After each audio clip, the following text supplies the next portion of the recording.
Madam ওরা আপনার কাছে নাচ শিখতে আসছে। ওরা কি আমার পোস্টার দেখে আসছে? হ ম্যাডাম, ওরা তো আপনার পোস্টার দেখে আইছে। আমি তো এলাকায় এলাকায় মহল্লায় মহল্লায় আপনার পোস্টার ছাপাই দিছি।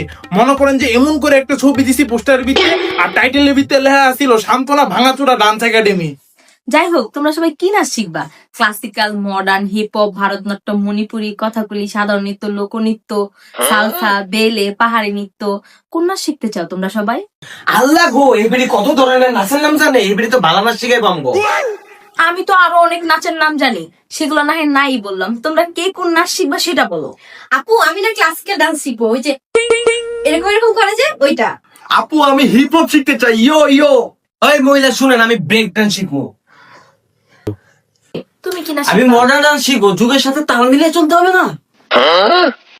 সাইদ, হ্যাঁ গো, সবার থেকে ভর্তি ফিস রেখা দে, আর 3 মাসের অগ্রিম বেতনটা রেখা দে। ওকে ম্যাডাম, এখনই সবার ফি নিতেছে। আপু ভর্তি ফিস কত? আপু বেতন কত করে? ভর্তির ফি হচ্ছে 60,000 টাকা, আর বেতন হচ্ছে মাসে 50,000 টাকা।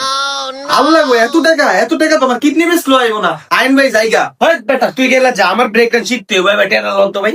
আমিও এর কাছে নাচ শিখবো। হ্যাঁ, কত নাচের নাম জানে, হ্যাঁ কত গুণী একজন নৃত্যশিল্পী। আমার নাচ শিখতে হইব, দরকারে টাকা রিক্সা চালায় ম্যানেজ দিব, তাও আমার এই যুগের সাথে তাল মিলিয়ে চলতে হইব। এটাই তো কথা।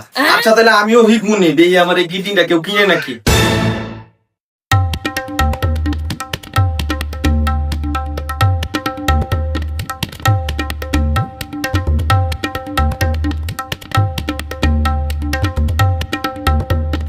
আপু কি করতেছেন আপনি? আমি ইউটিউব দেখে নাচ শিখতেছি তোমাদের শিখানোর জন্য। আপনি ইউটিউব দেখে কেমন নাচ শিখাবেন, এটা আবার কেমন কথা? কেমন কথা আবার? আমি তো ইউটিউব দেখে রান্না বান্নাও করি। ইউটিউব দেখে নাচ শিখবো, পরে তোমাদের নাচ শিখাবো।